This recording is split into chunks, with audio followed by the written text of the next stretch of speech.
Bonsoir chers amis téléspectateurs, bonsoir chers amis auditeurs, où vous êtes. Nous revoici encore une fois dans les studios de Radio Mouri sur cette soirée du 19 octobre 2021. Comme vous le voyez, ceux qui nous regardent en image, je ne suis pas seul aujourd'hui. Je suis avec, comme tous les mardis, avec l'ami fidèle de Radio Mouri, l'ambassadeur de l'Église Jean-Marie Vianney, qui va nous aider à comprendre certaines choses, certains points d'actualité que le citoyen XY, le citoyen lambda, aurait un peu de difficulté à comprendre comme diplomate de carrière, certainement qui va nous être d'une grande utilité pour comprendre ces sujets.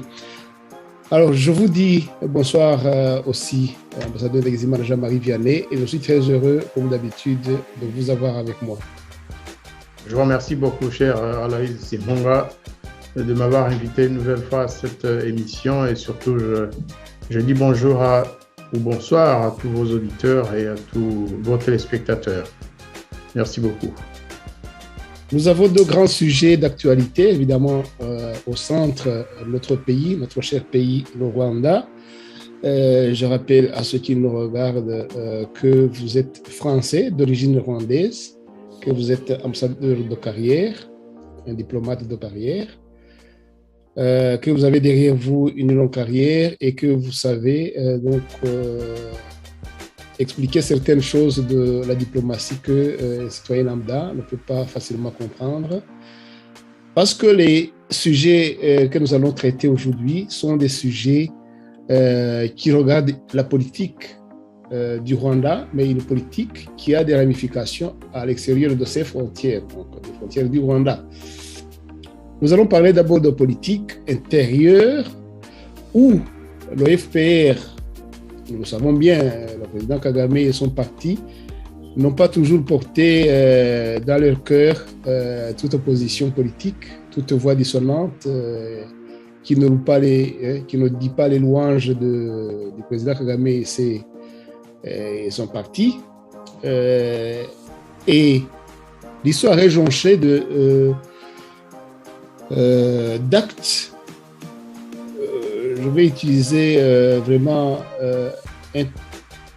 un mot très fort où ils ont vraiment maltraité l'opposition, qu'elle soit politique, même les journalistes qui osent critiquer ou alors parler de la vérité de la politique du président Kagame et du FPR. Dernièrement, ils ont fait fort parce que jeudi, le 14 octobre, ils ont commencé une série d'arrestations, une vague d'arrestations qui est allée jusqu'à aujourd'hui, jusqu'au jour où nous sommes. Ils sont à 10 personnes, dont 9 opposants politiques qui appartiennent tous et toutes, parce qu'ils sont mélangés, les hommes et les femmes, au parti de l'opposition de Mme Victoire Ingabire Umuhoza, l'opposante historique du président Kagame.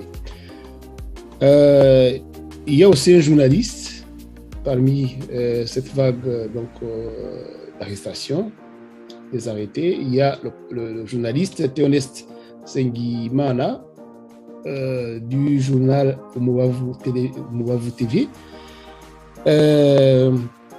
Et nous savons tous que après des arrestations, il y a toute une série d'explications non crédibles les unes que les autres. Mais vous allez essayer de nous aider à comprendre ce qu'il y a derrière, parce que ça faisait un bout de temps que le président Kagame ne se faisait pas parler de lui dans les partis de l'opposition. Peut-être à cause du Covid aussi qui a aidé, mais il recommence très très fort. Alors, nous allons parler aussi des ramifications extérieures, parce qu'il y a eu des voix qui ont condamné cette vague d'arrestation, que ce soit à l'intérieur du Rwanda, que ce soit à l'extérieur du Rwanda. On va en parler. Un autre sujet d'actualité, je fais une annonce comme ça d'une traite, et nous allons entrer dans le vif du sujet. Nous allons parler aussi d'une incursion récemment, une incursion de l'armée rwandaise qui est entrée sur le sol congolais. Et ce n'est pas un ou deux militaires, ce n'est pas une patrouille, mais c'est une compagnie. Une compagnie, ça veut dire entre 200 et 200 militaires qui sont entrés dans un pays étranger, au Congo. Ils se sont battus là-dedans et pendant longtemps. Qu'est-ce que cela cache? Qu'est-ce que cela signifie? Quand on parle d'un pays qui prône que la région ou la sous-région des Grands Lacs doit être paisible, où il doit y avoir des bonnes relations de voisinage, vous allez nous aider aussi à comprendre tout cela. Alors, les opposants au Rwanda sont malmenés, mais ce n'est pas la première fois. Comme je le disais, le président Kagame et le FPR ne portent pas dans leur cœur n'ont jamais porté dans leur cœur les opposants. Ambassadeur de Jean-Marie Vianney, vous avez assisté à tout cela depuis l'arrivée du FPR et de Kagame au pouvoir. C'est pas un... Je n'exagère rien si je dis qu'ils n'ont pas porté l'opposition dans leur cœur. Non, c'est même très, très, je n'oserais pas dire faible, hein, mais c'est en deçà de la réalité parce que tout simplement, ils ne veulent même pas entendre parler de l'opposition, de toute opposition, qu'elle soit civile ou politique. Cela a commencé dès le départ, en 1994.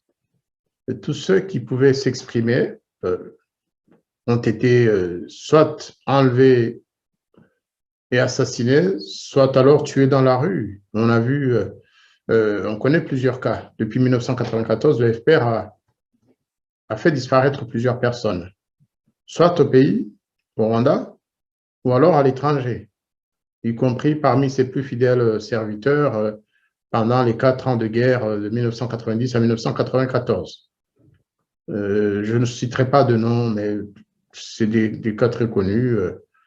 Il y a eu des préfets, il y a eu des directeurs de cabinet, il y a eu des prêtres, parce que les prêtres au Rwanda représentaient une sorte de menace, parce que c'était des témoins proches de la population qui pouvaient raconter ce qui se passait au Rwanda. Il y a eu des anciens ministres, il y a eu des militaires dans tous les secteurs. Donc aujourd'hui, je crois que ce n'est pas que les opposants politiques, parce que pour Kagame, en fait, tous ceux qui ne disent pas le chapelet des lois instituées par le FPR, qui divergent un tant soit peu avec sa Bible, eh bien, ce sont des opposants. Que ce soit des jeunes youtubeurs ou youtubeuses, que ce soit des journalistes, tout simplement des leaders d'opinion, des musiciens, des poètes, toute personne pouvant apparaître aux yeux du régime de Kagame comme populaire dans ce pays et donc susceptible éventuellement d'influencer l'opinion est considérée comme un ennemi à faire disparaître, à abattre. La preuve en a été apportée récemment, tous ces jeunes poètes, musiciens, youtubeurs qui ont soit disparu ou alors qui sont en prison pour vraiment des faits dont on ne sait pas comment le régime de Kagame en est venu à penser que Karasira pouvait être une menace, que Siaka Gilbert pouvait être une menace à son régime. Regardez un peu plus loin, on peut remonter dans l'histoire, j'allais dire récente, mais un peu plus ancienne aussi quand même, l'arrestation de tous ceux qui ont essayé de se présenter aux élections présidentielles. Le docteur Niyitegeka, eh bien, il est en prison depuis 2003. Deo Mouchaïdi, qui était un simple rescapé, même s'il était dans l'opposition, mais il n'a jamais menacé le régime de Kagame militairement ou autre. Mais tout simplement parce qu'il disait la vérité eh bien, il croupit en prison, il a été condamné à perpétuité. C'était un Tutsi rescapé du génocide. Donc là, on ne va même pas parler de Hutus génocidaires, qui est le prétexte rêvé du régime de Paul Kagame. Mais rappelez-vous aussi qu'en 2010… De vous interrompre un peu, c'était un cas vraiment d'étude de Mouchaïdi parce que Tout à il fait. est ici, il n'a pas de groupe armé, donc on l'accuse pas d'avoir des groupes armés. Il n'a pas, en tout cas, attaqué le pays comme on le fait actuellement pour les Araguina.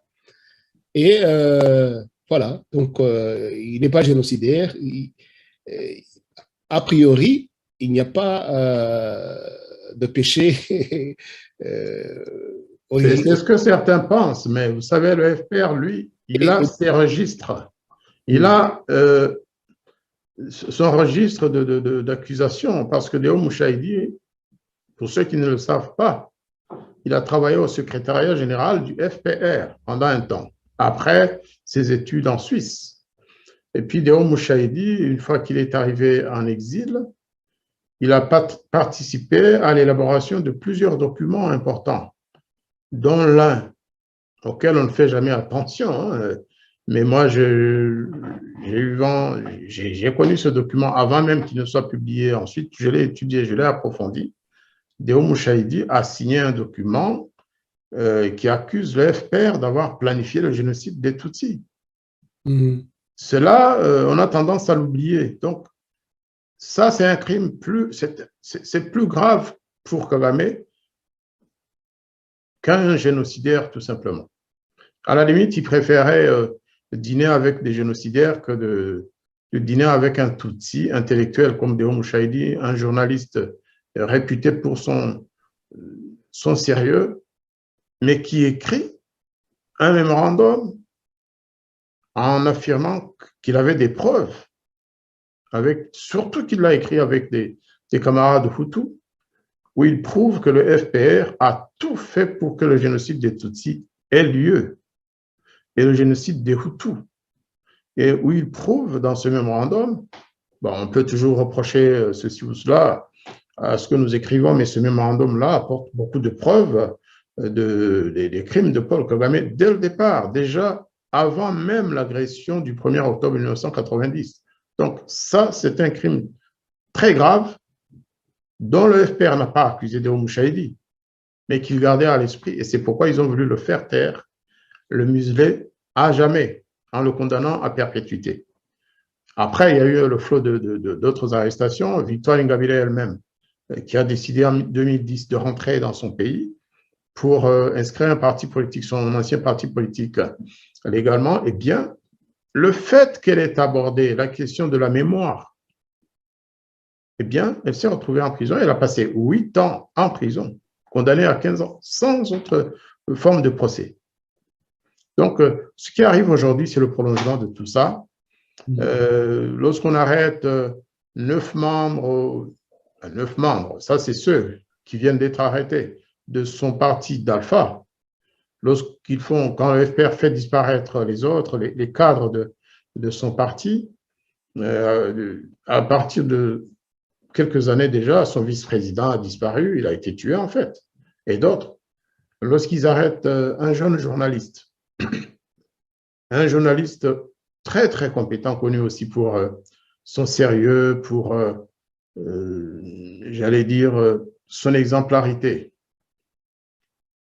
Théo Sengimana, parce qu'il fait des interviews, il fait faire des interviews, il voit tout le monde. C'est un garçon qui passe partout. Il ne prend jamais parti, mais il pose des questions qui amènent ses interlocuteurs à dire des choses. Eh bien, c'est un crime là aussi. C'est pourquoi plusieurs partis politiques et associations, j'allais dire, membres d'une coalition qui s'appelle Rwanda Bridge Builders, a sorti un communiqué en condamnant toutes ces arrestations intempestives et arbitraires. Inacceptable. Inacceptable, c'est vraiment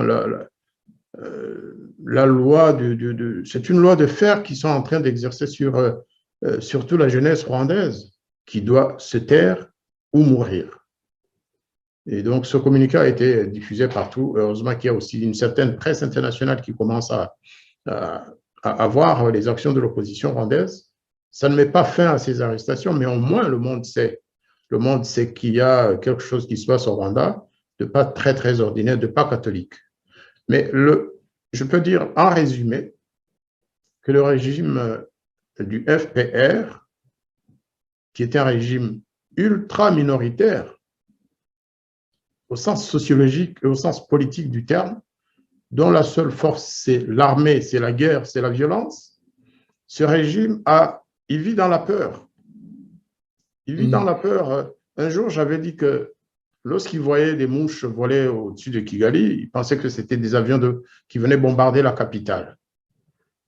C'est vraiment le cas de le dire aujourd'hui. Ils ont peur de tout et de tout le monde. C'est le premier élément qui explique les agissements du FPR. Deuxième élément, évidemment, c'est la volonté de garder ce pouvoir, justement, qu'ils ont peur de perdre. Ils ont peur que les Rwandais ne se réveillent de cette torpeur, de cette forme de soumission qu'ils subissent depuis presque 30 ans. Parce que tout simplement, au-dessus de leur tête plane la violence, les assassinats, l'emprisonnement intempestif, les arrestations comme celles qu'on vient de voir, auxquelles on vient d'assister. Donc, c'est la peur qui fait marcher ce régime. Et c'est pourquoi nous, Rwandais, nous ne devons pas nous laisser impressionner. Justement, nous devons mettre fin à cette peur progressivement. Ce régime finira par lâcher du lest. Et il ne peut pas continuer à massacrer les gens. Il ne peut pas continuer à enfermer des opposants, à les kidnapper, comme cela fut le cas pour Paul Rusesabagina et tous les autres qui ont été arrêtés ces 3 derniers mois, ou avant ou après. Donc, c'est vraiment l'explication que je donne. La peur, la peur, la peur, la volonté de soumettre ce peuple, la volonté de mettre fin à toute velléité de libération et surtout à l'égard de certains principes. Le FPR n'aime pas tous ceux qui réclament le principe d'égalité et la liberté d'opinion. Ça, ils n'aiment pas. L'égalité pour le FPR, demander l'égalité des citoyens, c'est commettre un crime. C'est le crime de lèse-majesté parce que, justement, ce régime est fondé sur l'apartheid ethnique et sur bien d'autres travers que je pense le peuple rwandais a déjà vu et il est décidé à mettre fin à ces travers. Pour l'instant, on peut déjà... C'est l'introduction que je donne à ce débat. Si vous voulez, on continue. Oui, ça a le mérite d'être clair. Donc, il y a la peur qui entraîne la violence. C'est ça, en un mot, comment vous venez de nous décrire le FPR. Et les pauvres citoyens qui ne peuvent rien dire, et qui ne peuvent, donc celui qui lève le doigt, alors il est lynché, il est emprisonné, voilà, c'est ça la bonne description. Je vais aller vite dans notre émission parce que je sais que vous n'avez pas beaucoup de temps. C'est pourquoi nous allons parler des voix qui ont dénoncé cette nouvelle vague d'arrestations. Il y en a de partout. Il y en a à l'intérieur du pays, il y en a à l'extérieur du pays. Je viens juste, lorsque je me préparais à démarrer nos émissions de ce soir, on vient de m'envoyer donc la condamnation, un communiqué qui condamne ces arrestations, cette vague d'arrestations. C'est un communiqué qui vient d'un autre parti de l'opposition et qui est à l'intérieur et qui ne mâche pas ces mots pour condamner cette vague d'arrestations. Donc, c'est le parti socialiste Imberakuri, comme on le voit sur les images. J'espère que c'est bien visible. Donc, ils disent que le Rwanda est un pays qui brille dans les actes de violation des droits de la personne humaine, dont notamment la spoliation de la population, l'emprisonnement, les disparitions forcées et assassinats ciblant les membres de l'opposition, pour ne citer que cela. Voilà. Donc, c'est un communiqué d'une page qui parle de l'histoire, comme nous venons de le faire, et qui décrivent justement le FPR, comme on vient aussi de le faire. Alors, il condamne justement hein, les arrestations. À son propos, le parti PS Imberakuri revient sur la vague d'arrestations dont fait l'objet les journalistes rwandais, à l'instar de Théoneste Nsengimana, les membres du parti d'Alpha Umurinzi qui croupissent dans les couloirs de la mort du parti FPR depuis le 14 octobre 2021, et sans oublier la présidente du parti d'Alpha Umurinzi, Madame Victoire Ingabire Umuhoza, qui est dans le viseur du bureau d'investigation Rwanda, RIB, et ce, d'après sa convocation par son redoutable bureau ce matin. Voilà, et il condamne donc toute cette nouvelle vague d'arrestations. Ça, c'est à l'intérieur du pays. Mais à l'extérieur du pays aussi, il y a eu des condamnations. Comme vous êtes français et que vous êtes en France, d'ailleurs, vous avez certainement eu connaissance de la condamnation du député Sébastien Nadeau, hein, qui était tout aussi clair que donc la condamnation de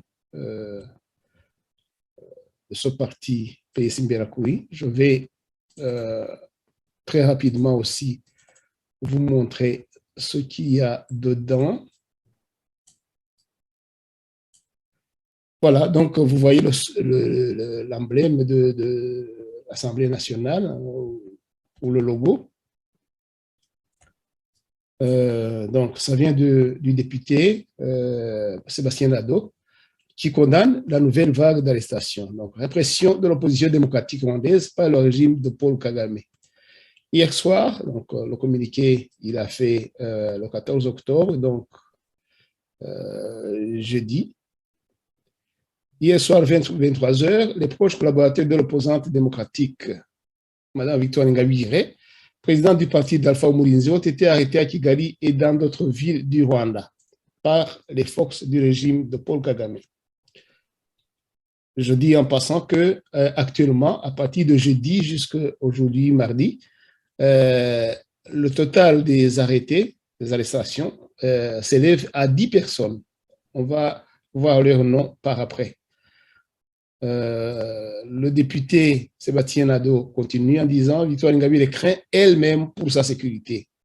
Elle a été par après, c'est moi qui le dis, donc après que le communiqué du député Sébastien Nadeau est sorti, Madame Victoire Ingabire a été convoquée par le bureau du RIB, comme on vient de le dire, le parti PS Imberakuri, et aujourd'hui, elle devait comparaître, mais elle n'y est pas allée suite à la mauvaise forme donc, physique. Donc, elle est atteinte d'une grippe et elle n'est pas partie se présenter. Et le RIB, je pense qu'ils se sont mis d'accord. Alors, le député français Sébastien Nadeau dit il donne les noms de ceux qui avaient été arrêtés jusque-là. Il parle de Sylvain Sibomana, qui avait encore été donc, dernièrement libéré d'une arrestation en mars 2021 après un emprisonnement injuste de 8 ans. Et il a retourné, hein, il doit actuellement être détenu à la station de Kicukiro, Remera. Alphonse Mutabazi, représentant du parti de Victoire Ingabire au nord du Rwanda, il doit actuellement être détenu à la station de police de Rubavu. Théoneste Nsengimana, le journaliste dont on parlait, est youtubeur populaire. Il accorde fréquemment des interviews à Madame Victoire Ingabire et diffuse ses discours sur sa chaîne YouTube Umubavu TV. Il doit actuellement être détenu à la station de Kicukiro ou Remera. Alexis Chubanganya, représentant du parti de Victoire Ingabire à l'est du Rwanda, il doit actuellement être détenu à la station de Remera à l'est du pays. Utouje Joyeuse, assistante personnelle de Victoire Ingabire, elle est actuellement détenue à la station de police de Gikondo. Ces personnes ont été arrêtées en lien avec la journée Ingabire Day, une journée internationale de réflexion sur les prisonniers politiques au Rwanda, organisée chaque année au 14 octobre. Ambassadeur de Jean-Marie Vianney, vous allez nous parler de cette journée. Est-ce qu'elle mérite vraiment de faire arrêter des gens parce qu'ils se sont remémorés des leurs, hein? Donc, vous parliez de la mémoire. Alors, se remémorer des malheurs des membres de famille ou des membres de parti, ou je ne sais pas moi, est-ce que ça doit être un crime de lèse-majesté? Voilà. Je remercie. Je vais d'abord dire merci au député Sébastien Nadeau parce que ils ne sont pas très nombreux, les députés français qui s'intéressent à ce qui se passe au Rwanda. Lui, il a tout compris déjà lors du sommet de Montpellier. Il s'est insurgé contre ce cinéma France-Afrique entre le président Macron et les jeunes Africains, en fait, qui ne savaient même pas pourquoi ils étaient à Montpellier, pour certains. Ils l'ont dit devant sur les chaînes de télévision, ils ont dit « on nous a fait venir, on ne savait pas pourquoi on venait ». C'est l'ambassadeur français dans notre pays qui nous a tout payé, mais les pauvres, ils ne savaient pas pourquoi ils venaient en France. Entre-temps, au Rwanda, justement, le régime faisait la chasse à toute cette jeunesse qui pense, qui a des opinions politiques et qui critique un tant soit peu ce qui se passe dans notre pays. C'est ça, en fait, la préoccupation de Sébastien Nadeau, qui est un député progressiste connu. Et j'espère que vraiment son action, que sa prise de position va influencer plusieurs autres députés français. Parce qu'à la veille surtout de l'élection présidentielle, où Macron est déjà en campagne, hein, on a peur que le Rwanda ne soit pas complètement zappé, comme on dit. Eh bien, pour parler d'Ingabire Day, d'abord, c'était une réunion virtuelle qui était prévue. C'est ça. Mais le gouvernement rwandais accuse le journaliste Théo d'avoir prévu une manifestation. Pour troubler. Une manifestation en ligne. Mais franchement, où est le sérieux? Un gouvernement qui a peur d'une réunion en ligne virtuelle, c'est ce que ça veut dire, au cours de laquelle on allait sans doute louer les vertus de la liberté, de l'indépendance et de la démocratie. C'était ça l'objectif. Et en l'honneur à Victoire Ingabire, c'est une journée qui a été institutionnalisée, si je puis dire, par plusieurs organisations des Rwandais, aussi bien au pays qu'à l'étranger. Donc, penser que cette journée donne lieu à des manifestations contre le régime, alors que ça se passe sur Internet, une fois encore, cela montre la peur qui s'empare de ce régime chaque fois que les Rwandais prennent la parole, chaque fois que les Rwandais sont soucieux de montrer ce qu'ils pensent et de dire ce qu'ils pensent, leur opinion sur la politique générale dans notre pays. C'est vraiment une démonstration de faiblesse. Les Rwandais doivent le savoir. Jean-Marie Vianney, comment pouvez-vous nous expliquer la peur qui va jusque-là? Bon, on dit que le FPR a toujours combattu les opposants physiques quand ils arrivaient au pays, mais justement la peur jusqu'à avoir peur de ce qui se passe sur le net, il y a une raison à cela. Pourquoi la peur va grandissant?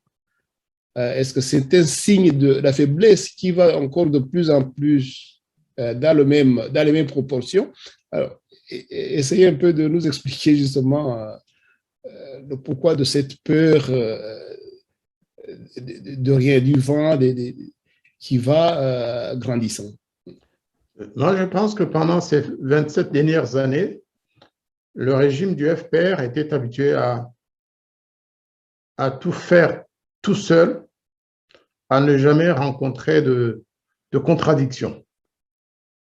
Or, parce que tout simplement, ce régime avait la main sur tous les moyens de communication. La presse était sous ses ordres, toutes les radios donc sont sous ses ordres, la télévision, il n'y en avait pas deux ou trois, c'est la télévision nationale. Alors que depuis ces dernières années, les masses médias ont créé un environnement qui favorise l'expression des opinions. Il y a les chaînes YouTube que tout le monde peut créer, comme ça on a vu le cas de Yvonne Idamangue, qui en 4 vidéos a fait tomber la République, ou en tout cas dans la tête des gens. Idamangue a fait un coup d'État pacifique, hein? Un coup d'État idéologique. Là aussi, il s'agit d'une fille, d'une femme de 43 ans, qui est une rescapée du génocide des Tutsis, donc on ne va pas l'accuser d'être une négationniste ou d'être génocidaire, mais qui a compris que ce régime maltraitait la population, que c'était un régime impopulaire et injuste. Elle a fait 4 vidéos, elle a été arrêtée pour ça. Plusieurs jeunes sont dans le même cas. Donc, en fait, c'est contre la liberté de la presse, c'est contre la liberté d'opinion, le droit d'opinion tout simplement, que le régime craint. Le régime de Kagame a peur que l'extérieur, que les Rwandais eux-mêmes comprennent finalement que c'est un régime fondé sur la violence. Mais je pense aussi qu'il doit y avoir des faiblesses internes. Et le régime doit avoir des soucis en interne qui lui font craindre qu'avec un peu de mouvement à l'intérieur, des choses graves peuvent se passer. Il n'y a qu'à voir, parce que nous parlons là des 9 arrestations ou des 10 arrestations de cette semaine, hein, la semaine dernière. Mais regardez ce qui s'est passé courant septembre et octobre. Combien de morts on compte dans les rues de Kigali? Des gens abattus par la police, des hommes, des femmes, des enfants. Et ça, c'est ce qu'on voit. Parce que chaque jour nous apporte son lot d'exécutions sommaires, arbitraires et extrajudiciaires par la police. Il y a bien avant aussi le jeune youtubeur Siaka Gilbert. Exactement. Lui est disparu jusqu'à présent. Et dont la femme, donc suite à cette disparition, sa femme a été arrêtée, amenée dans les bureaux de ce terrible RIB. Tout simplement parce qu'elle a raconté d'abord l'arrestation, plutôt les menaces et le harcèlement, les persécutions que subissait son mari et leurs enfants. Et ensuite, elle a raconté comment elle a été torturée par la police du régime avec des instruments de torture électriques, jusque dans ses parties intimes. On ne cessera pas de le répéter. C'est une barbarie sans nom. Et donc, pour la sanctionner, pour la punir d'avoir dit la vérité, d'avoir révélé ces cas de torture, eh bien, elle a été elle-même de nouveau arrêtée. On ne sait pas où elle est, à moins qu'elle... Je ne sais pas si elle est déjà sortie de prison. Je ne pense pas. On ne sait pas où elle est en réalité. Le jeune Siaka Gilbert, lui aussi qui avait été victime de son courage pour avoir révélé que l'armée de Paul Kagame avait assassiné une 50aine de membres de sa famille dans une région où il n'y a jamais eu de génocide des Tutsis, une fois encore. Donc le prétexte du génocide des Tutsis tombe. Et ça ne plaît pas au régime de Kagame, qui a beaucoup de choses à se reprocher. En réalité, tous ces gestes presque robotiques, ils agissent comme des robots, je vous assure. Tout ce qui bouge, il frappe. Pourquoi? Parce que le FPR sait qu'un jour il paiera les crimes dont il n'a jamais été accusé officiellement, mais que tout le monde connaît. Le FPR a sacrifié la vie de nos parents Tutsis. Ils ont massacré tout par centaines de milliers depuis 1990 au Rwanda et en RDC, et tout ça lui fait peur. Ils savent qu'un jour, si cela revient à la surface et si la communauté internationale s'y intéresse, parce que les Rwandais, eux, savent, et c'est pourquoi les jeunes Rwandais, Tutsis, dénoncent cet état de choses, cette injustice, eh bien, en fait, c'est la peur d'être un jour confronté à leurs crimes.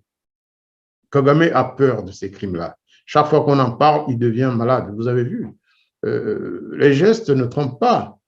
L'interview qu'il a donnée récemment sur l'affaire de Paul Roussé-Sabagina à la presse internationale et rwandaise, vous avez vu comment il réagissait, il était excité, il était presque, il avait les yeux exorbités, parce que tout ça amène à croire que Paul Kagame a des choses à cacher. Et à chaque fois, il revient par des accusations à miroir. Ce dont il accuse Rusesabagina, en fait, c'est les propres crimes de Kagame qui lui revient en tête et qu'il veut. Voilà, c'est la peur. Ils ont peur de l'avenir. Et à leur place, j'aurais peur aussi, parce qu'ils ont commis des crimes innommables. Et donc, j'espère bien que les Rwandais en sont conscients et qu'au-delà des différences ethniques habituelles, les gens vont voir l'avenir en empathie, en solidarité. Il faut que tout le monde se dise que cela doit prendre fin. Il faut que les gens comprennent que les crimes de Paul Kagame et de son régime doivent prendre fin. Malheureusement, au lieu d'essayer de régler cette affaire-là, il s'en prend aussi aux pays voisins. Il exporte la violence dans les pays voisins au lieu de cultiver la paix. Si vous voulez bien. Mais pour terminer sur celui-ci, je vous ai détourné un peu quand vous commenciez à développer la position de l'opinion internationale sur ces agressions internes, ces arrestations, ces tortures intérieures, ces disparitions forcées. Les Occidentaux, comme on dit, les pays européens, les Américains, et qui assistent à tout cela, parce qu'ils ont des ambassadeurs là-bas, les ambassadeurs qui font des rapports et qui, jusqu'à présent, à part le cas d'Olsesabagina, que compte tenu vraiment de l'efficacité de l'activité de sa famille, a fait bouger certains organes américains et même européens. Mais pour le reste, le petit peuple, les Occidentaux assistent sans rien dire jusqu'à présent, ce qui nous fait réagir quand un député, un simple député, enfin, je m'excuse pour M. Jadot, M. Nadeau, un député, quand il fait une déclaration comme ça sur des méfaits du FPR, comme ça nous... donc, nous sommes obligés de parler de lui. Normalement, l'Occident, donc son gouvernement devait aussi, qui a connaissance de des faits comme ceci, il y a le ministère de l'Intérieur, il y a c'est eux qui nous poussent à réclamer nos droits. Hein. Vous parliez de la conférence de... Oui. Ils nous disent réclamer vos droits, mais quand nous les réclamons, on nous tue, on nous emprisonne et la France ne fait rien. Et ces pays dits de grande démocratie ne disent rien. Ça, c'est l'ironie du sort. C'est l'ironie du sort, mais je pense que nous avons aussi notre turpitude. Nous ne faisons pas notre devoir. Hein. Il faut le savoir. Vous savez, aujourd'hui, lorsque l'on ose parler du génocide contre les Hutus, par exemple, les premiers à nous attaquer, à nous désapprouver, c'est nos propres collègues. Donc, c'est un peu nous tirons sur nous-mêmes au lieu d'avancer ensemble pour faire payer ces crimes au régime du FPR. Pour moi, c'est une des principales faiblesses de l'opposition rwandaise et des Rwandais en général. Nous devons mettre de côté nos faiblesses, nos querelles, pour nous concentrer sur ce qui peut sauver les Rwandais et le Rwanda de ce régime qui tue les populations, qui massacre tous les jours, qui fait disparaître la jeunesse. C'est ça, en fait. Vraiment, il faut une mobilisation générale. Maintenant, pour revenir au député Sébastien Nadeau, mais ces grandes démocraties ne doivent pas être tirées par les oreilles pour aller quand même voir où il y a des injustices, où il y a des atteintes aux droits de l'homme. Non. Si en même temps, vous savez, les grandes démocraties, elles ont leurs problèmes aussi.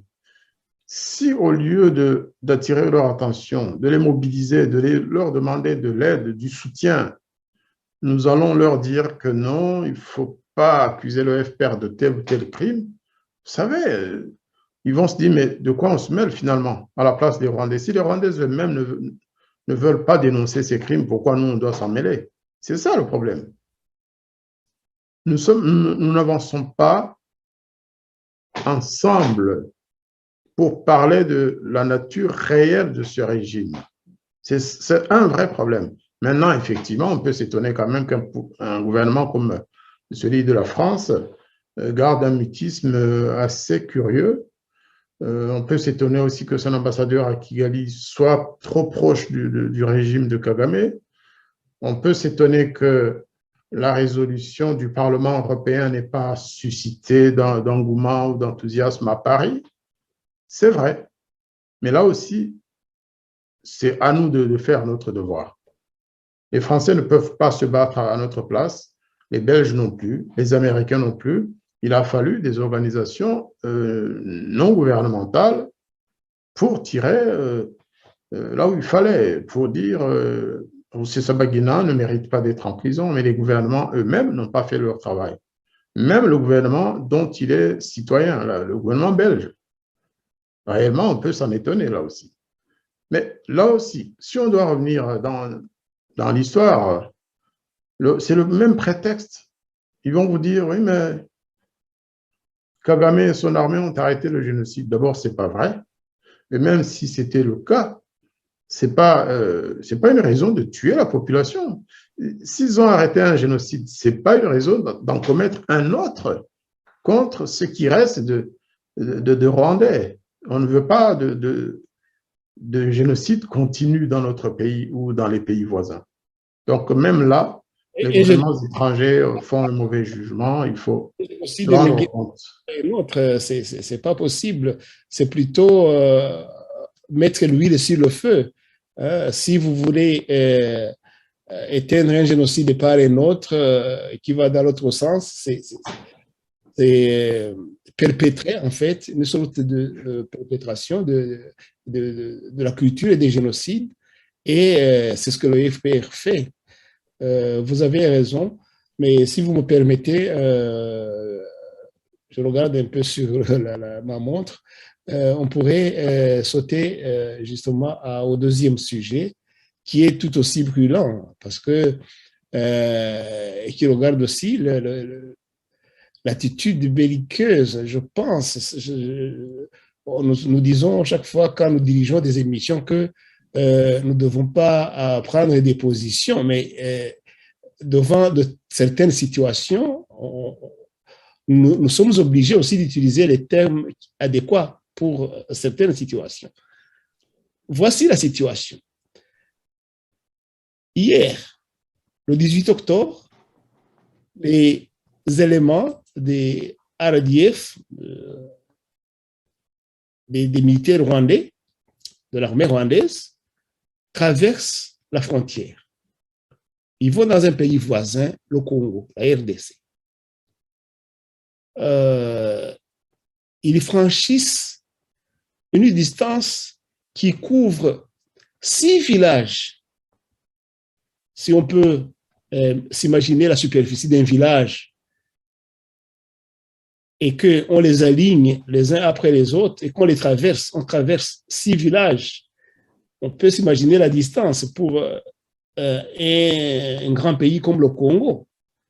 Donc, et puis, le nombre de militaires, selon les sources vraiment crédibles, 200 à 250 personnes, une compagnie.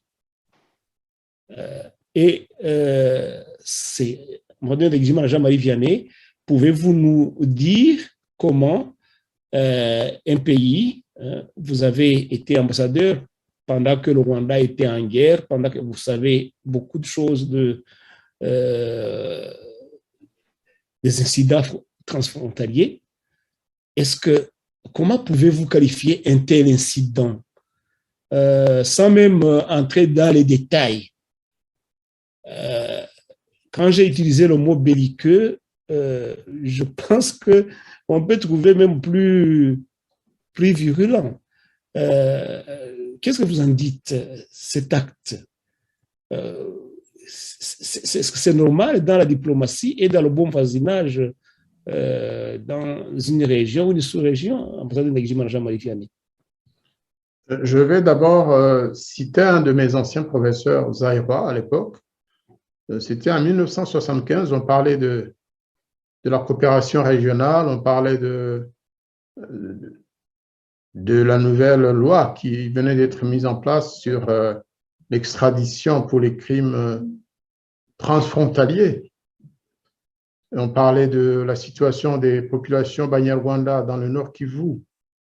Et puis un étudiant zaïrois a dit, mais vous savez, monsieur le professeur, pourquoi vous vous intéressez tellement à ce petit pays voisin, le Rwanda, le Burundi?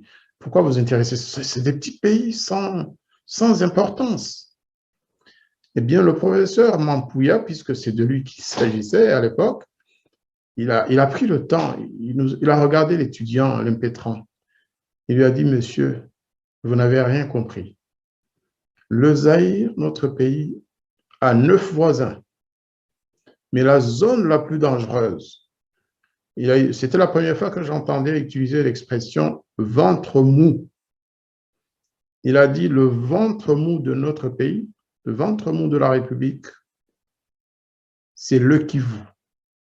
C'est ce qu'il avait dit à l'époque. Et c'est pourquoi vous voyez que le président Mobutu met tellement de force, accorde tellement d'importance à la CPGR. C'était l'explication du professeur Mampouya, c'était un géopoliticien qui avait tout compris. Eh bien là, j'ai l'impression que les autres, ceux qui ont succédé à Mobutu, n'ont pas compris.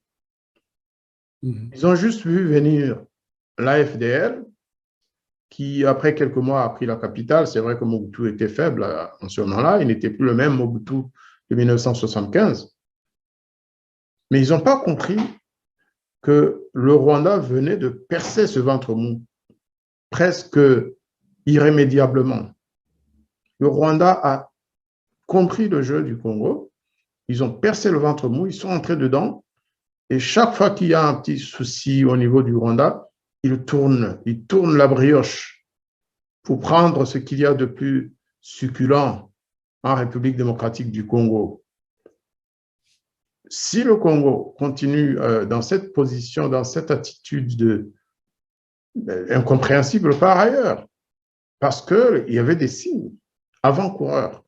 Rappelez-vous, j'avais donné, il y a quelque temps, je pense il y a 2 semaines, je parlais des prisonniers qui ont été extraits la nuit des prisons à Tchangougou, à Boutaré et ailleurs.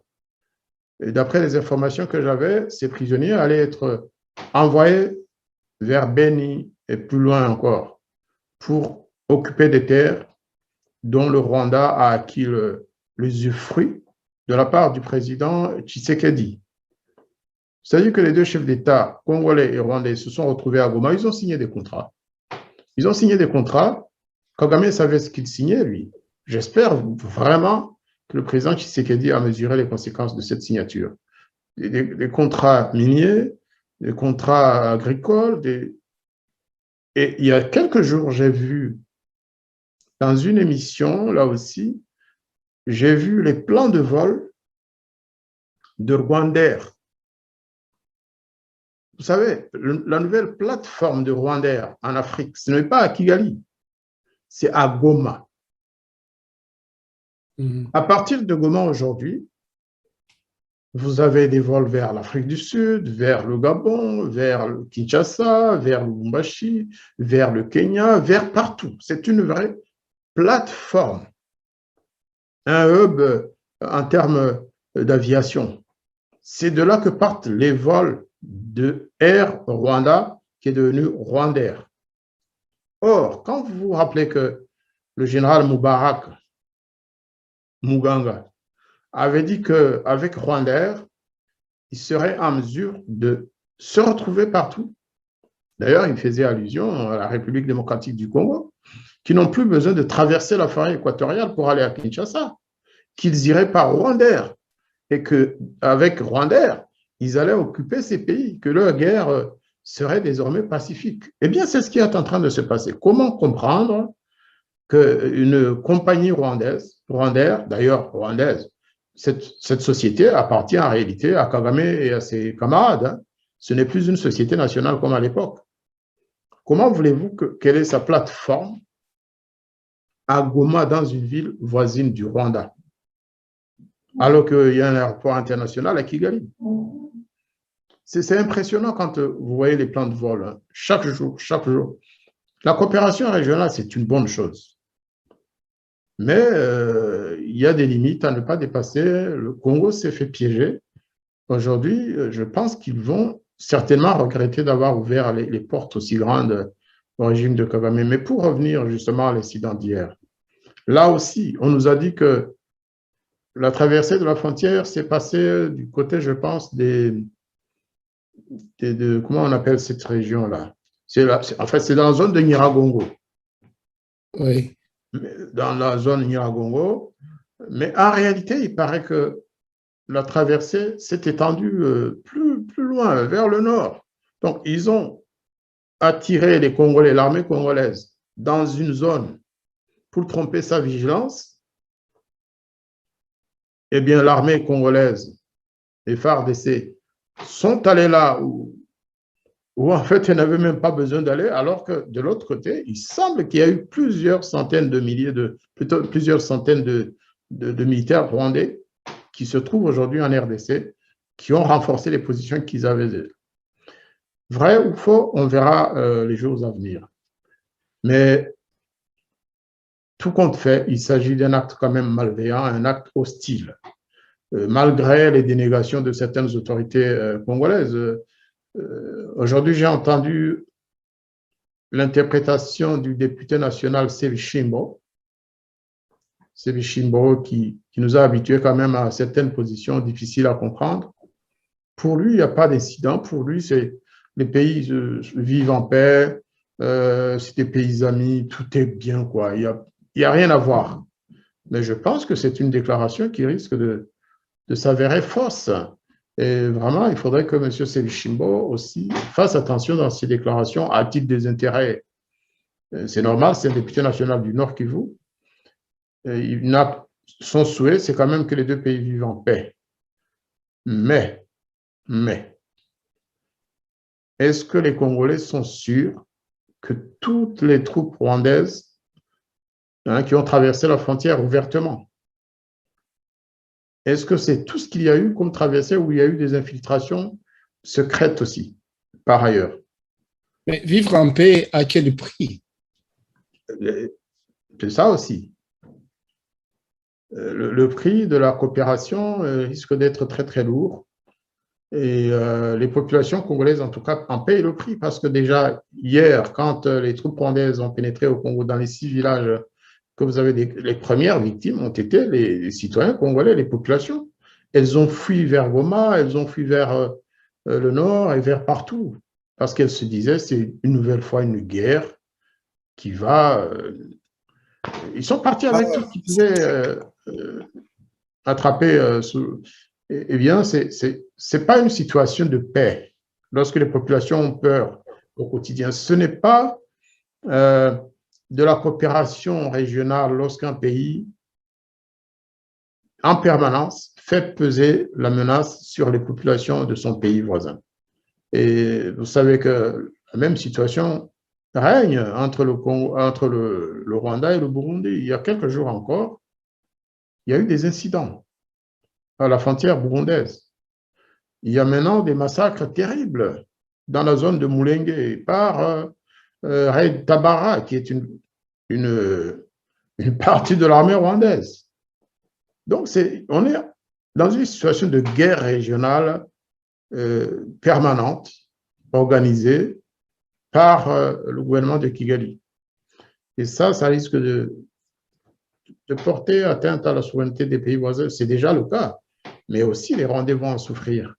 Je pense que les Rwandais risquent un jour de payer le prix de toutes ces aventures du régime de Paul Kagame. En tout cas, tout ce que je peux dire, c'est que j'invite une nouvelle fois les autorités de Kigali à cesser ce jeu qui n'est pas favorable justement à la coexistence pacifique entre les pays, mais j'invite aussi le gouvernement congolais à être plus vigilant, à ne pas se contenter de signer des contrats, mais à la limite, pour rassurer les Congolais et les Rwandais de la frontière, les Rwandais de la zone frontalière, le Congo pourrait prendre des décisions musclées, non pas expulser l'ambassadeur comme certains l'ont suggéré, mais pourquoi pas, l'ambassadeur du Rwanda, mais pourquoi pas on ne le convoquerait pas de manière, en le disant, on l'a convoqué pour qu'il fournisse des explications. À présent, jusqu'à la minute où nous parlons, je ne pense pas que cela ait été le cas. Autre chose, ce serait peut-être de geler il y a encore le contrat de Rwandair. Geler ce contrat en attendant d'y voir plus clair. Parce que c'est un contrat, c'est une sorte de cheval de Troie en République démocratique du Congo. Comme certains le disent, ils risquent de procéder comme ils l'ont fait en 1990, rappelez-vous, lors de la visite du pape Jean-Paul II. Il venait d'Ouganda et qu'est-ce que le FPR a fait? Ils ont envoyé des militaires, ils ont infiltré le Rwanda grâce au bus de l'ONATRACOM qui allait à Kampala, qui faisait Kampala-Kigali tous les jours. Eh bien, l'ONATRACOM croyait avoir des bons clients, mais en fait, c'était des militaires du FPR infiltrés. Et on sait ce qui s'est passé le 1er octobre. Ces infiltrés ont été les premiers à servir de cinquième colonne. Donc, moi, j'ai peur que Rwandair ne serve de cheval de Troie. Les Rwandais vont commencer à aller à Kinshasa, à Lubumbashi et partout en RDC, en costume, alors que ce sont des combattants du FPR, déguisés. Ils vont s'installer. Et sans être un oiseau de mauvais augure, dans quelques années ou dans quelques mois, on risque de voir des guerres survenir dans les différentes villes du Congo et il y aura déjà des infiltrés dans ces villes-là. C'est comme ça que travaille le FPR. Hein. Ce n'est pas une invention actuelle. Ils fonctionnent comme ça. Ils envoient des précurseurs en civil, en costume, des gérants de sociétés, de ceci, de cela, des paysans, des militaires déguisés en paysans comme cela se passe en Ituri. Comment cela se passe à Béni et environ? Des Rwandais qui sont là, qui ont été infiltrés qui ont été introduits par le FPR, et qui sont en fait des militaires prêts à se servir de leurs armes le moment venu. Ce n'est pas pour faire peur aux Congolais, mais je pense connaître le système du FPR et je ne doute pas que le discours du général Muganga Mubarak avait un sens. Il n'a jamais été ni grondé, ni sanctionné pour avoir prononcé son discours. Au contraire, il a été promu. Il a été promu. Oui. Cela veut dire quelque chose. Donc, voilà. On ne va pas trop commenter parce que la situation évolue au jour le jour et aussi parce que certaines autorités congolaises ont tendance à minimiser cet incident, ces incidents, il y en a eu plusieurs. Bonne chance aux Congolais, mais les patriotes congolais doivent aussi savoir que nous sommes à leur côté, que nous ne soutenons pas ces incursions du Rwanda contre la souveraineté de notre grand voisin et nos frères congolais. Voilà. Est-ce que vous parlez de comment justement les Congolais prennent cet incident? J'ai ici une vidéo de 2 minutes du porte-parole des militaires du FARDC, qui explique justement cet incident. Il parle même des pillages. Ça n'a pas été un voyage d'une compagnie du Congo comme ça, pour de bon voisinage ou de salutation. Non. Il y a eu vraiment une guerre. Donc, ils se sont battus avec les militaires du Congo. Les populations ont été... bon, on ne sait pas s'il y a eu des victimes, mais il y a eu des pillages à première vue qui ont été aussi commis par les militaires. Bon, je passe son morceau, cette vidéo, et on va analyser justement la façon dont... Voilà, le secteur opérationnel Nord Kivu Soukula 2 confirme l'incursion des éléments de RDF sur les sols congolais, et ces éléments ont eu à occuper 6 villages et ils sont arrivés jusqu'à 200 mètres de la route nationale numéro 2. C'est après l'arrivée du renfort des forces armées de la République démocratique du Congo que ces éléments ont rebroussé chemin. Voilà pourquoi il y a eu cette agitation à Kibumba dans la matinée d'aujourd'hui.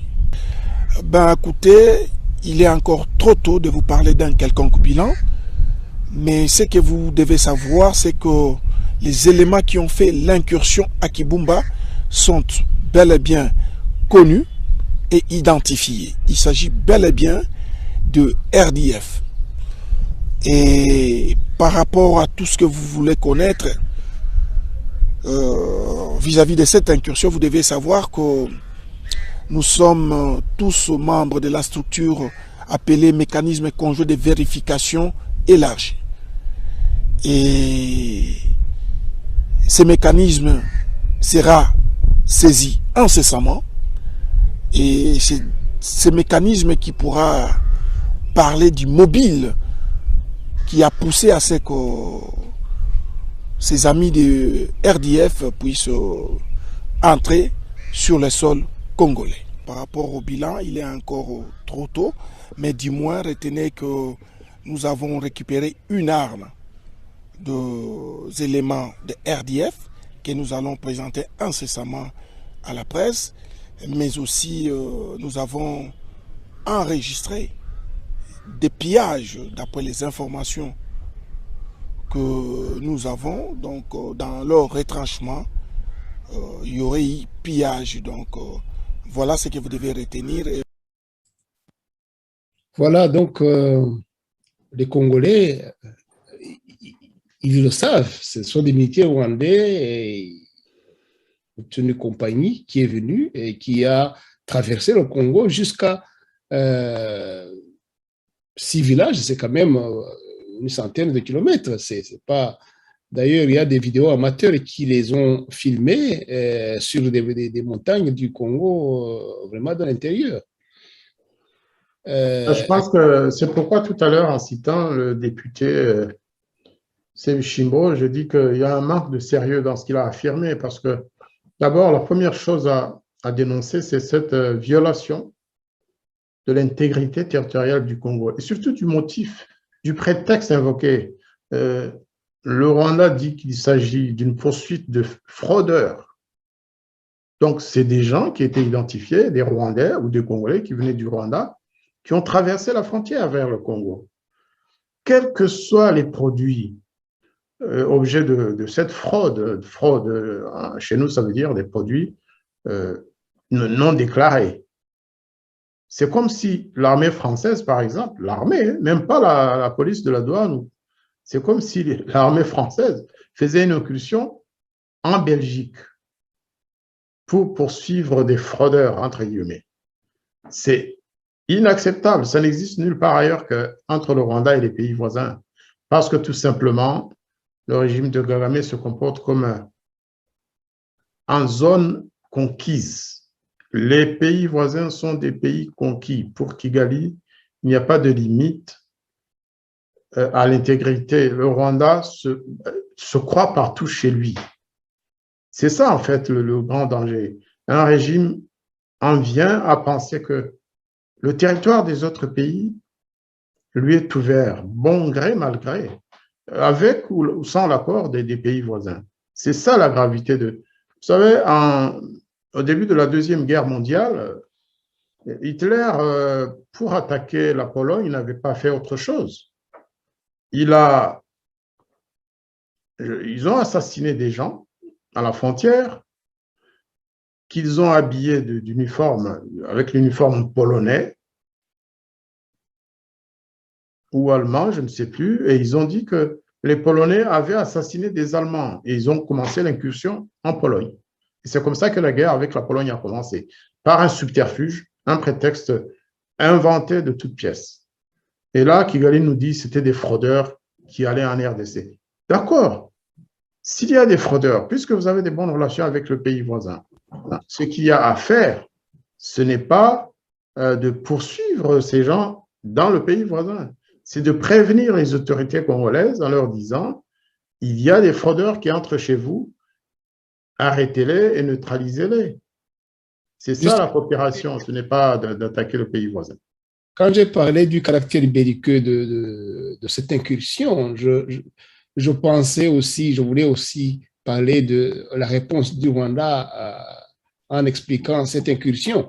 Au moment où les Congolais depuis hier multiplient les explications, les preuves de ces incursions, les Rwandais, ils se sont tus.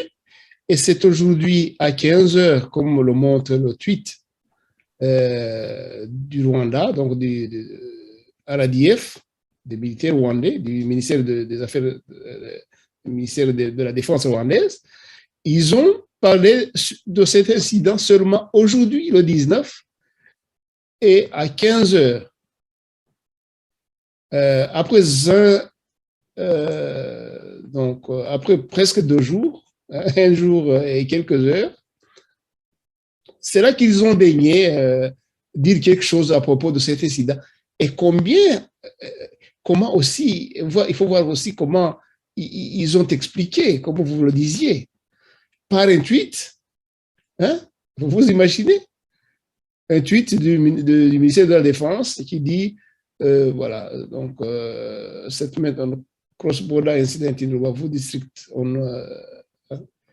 vous voyez le petit, donc un tweet de 5 lignes, ils expliquent un incident transfrontalier comme celui-là d'une compagnie de militaires qui a franchi la frontière et jusqu'à aller à des centaines de kilomètres dans un autre pays avec des fusils et en tiraillant à gauche à droite, en combattant les militaires de ce pays voisin. Et on explique cela par 5 lignes, si je peux les traduire. Ils disent qu'ils ont traversé a few meters, quelques mètres en RDC. C'est ça. A few meters, même pas a few kilometers. Ils disent, si je peux traduire ce petit tweet, ils disent que le 18 octobre 2021, les forces de sécurité rwandaises ont poursuivi les contrebandiers qui ont traversé la frontière rwando-congolaise à Héhoussel, en secteur Bugeshi, district de Rubavu. Les forces de l'ordre rwandaises ont franchi involontairement, je vais d'ailleurs montrer là où j'ai traduit ce tweet, ils disent que les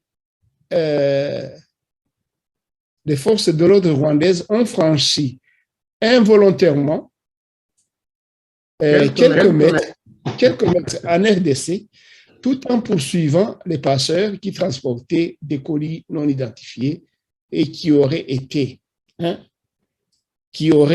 armés. Donc, les RDF, donc les militaires rwandais et les FARDC, les militaires congolais, entretiennent de bonnes relations. Je me demande l'utilité, vous êtes diplomate, ambassadeur Jean-Marie Vianney, mais je ne vois pas l'utilité d'une phrase comme celle-ci. Vous en parliez en parlant de l'intervention du député Sebishimbo.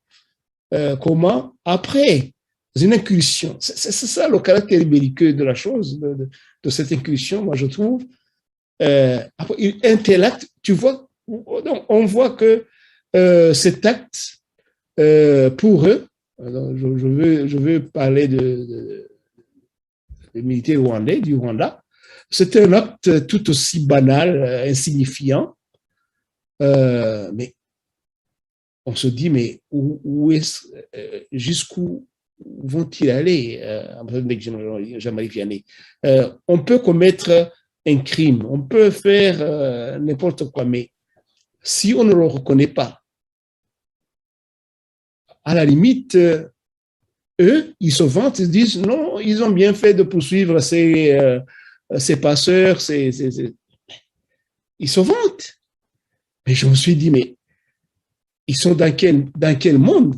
Vous qui êtes diplomate de carrière, est-ce qu'un incident comme ceci, ça peut se discuter avec quelqu'un qui prend l'incident comme ça? Ben, moi, je ne connais pas un autre exemple dans le monde où un gouvernement se comporte de cette manière-là. Il s'agit décidément de l'extrapolation ou de la mise en pratique de ce que certains appellent le suprémacisme de Kigali.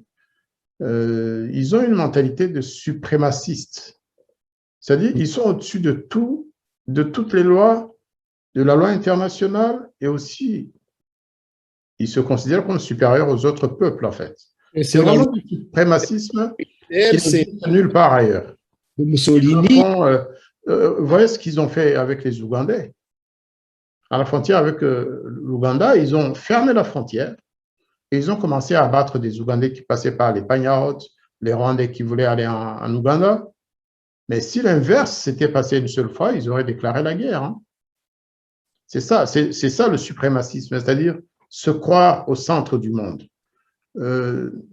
Avoir des droits supérieurs à ceux des autres, pouvoir se permettre tout ce que vous voulez, alors que les autres doivent se mettre au garde à vous. C'est ça qu'ils sont en train de pratiquer en diplomatie.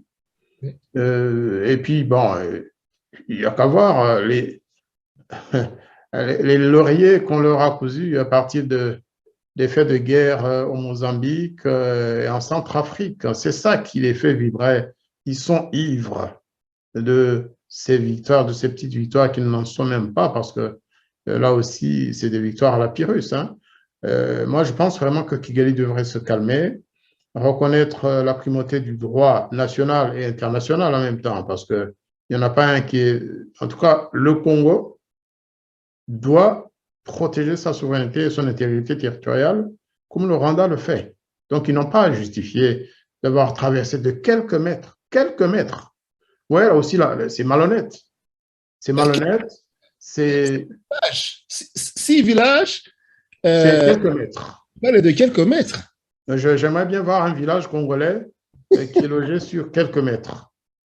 Alors là, c'est vraiment de la mauvaise foi à laquelle Kigali nous a toujours habitués. Là, il ne s'agit pas de s'acharner contre ce pauvre régime de Kagame qui est en bonne relation et qui pratique la bonne diplomatie avec les voisins. Non, non, non. C'est de l'agression. On dirait même qu'ils sont en train de tester un peu la résistance de l'armée congolaise. On dirait qu'il y a quelque part un projet. Quand on voit tout ce que nous avons dit, Rwandais à Goma, tout ce qui s'est passé récemment encore, les différents incidents, on dirait qu'ils sont en train de tester la solidité du front congolais dans le nord Kivu. Ils sont déjà là, mais maintenant, ils veulent vraiment voir, est-ce que si on y va avec 1500 militaires comme ceux, ou 2000 comme ceux qui sont au Mozambique, est-ce que le Congo est capable de résister? C'est ça la vraie question. Alors, Aloïse, je vais devoir vous laisser parce qu'à 20h30, j'ai une autre activité qui m'attend. Oui, je le savais. C'est pourquoi j'ai essayé de speeder un peu l'émission. Je vous remercie en tout cas de votre présence. Je vous remercie, Amadou Jean-Marie Vianney, de votre expérience que vous nous avez partagée dans les relations entre les pays et dans la politique interne qui a des ramifications que vous nous avez expliquées à l'extérieur. J'espère vous retrouver encore une fois mardi prochain. Et Radio Rumuri et ses auditeurs vous remercient et vous souhaitent une excellente soirée chez vous. Si la santé nous le permet, moi personnellement, je serai là Un dernier mot quand même à mes frères congolais, avec lesquels je partage, que je le veuille ou non, le destin depuis mon enfance. Le Congo a des moyens de pression qu'il a le droit et qu'il peut exercer sur le régime de Paul Kagame. Des pressions économiques, mais aussi des pressions juridiques et judiciaires. On ne peut pas oublier que le Rwanda a participé au massacre de centaines de milliers de réfugiés rwandais et de millions de Congolais.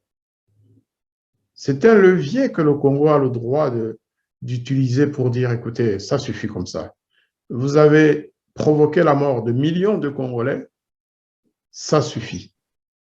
Je crois que les responsables congolais doivent en être conscients et vraiment mettre tout en œuvre pour soutenir le prix Nobel de la paix 2018, le docteur Denis Mukwege, qui se jette à l'eau chaque fois qu'il en a l'occasion, qui dénonce l'impunité en RDC et dans la région. Il faut que le pouvoir de Kinshasa soutienne ouvertement les demandes de Denis Mukwege pour la mise en place d'un tribunal chargé de poursuivre et de punir les responsables de ces crimes qui ont été documentés par le rapport Mapping. Et les Congolais doivent savoir que les patriotes rwandais que nous sommes à leur côté. Et nous sommes du même côté qu'eux pour réclamer la justice, pour combattre l'impunité au nom des peuples de la région, au nom des victimes, par centaines et millions de vies humaines fauchées par ces barbares. Eh bien, nous sommes là pour faire ce travail de mémoire et ce travail de justice ensemble. Je vous remercie. Merci, ambassadeur Nejima Jean-Marie Vianney, pour ce mot et ces conseils aux Congolais. Donc, nous espérons, comme je le disais, vous retrouver, si Dieu le veut, Inch'Allah, pour un peu décortiquer encore d'autres sujets d'actualité. Je vous remercie et à très bientôt, Anaïs. À très bientôt.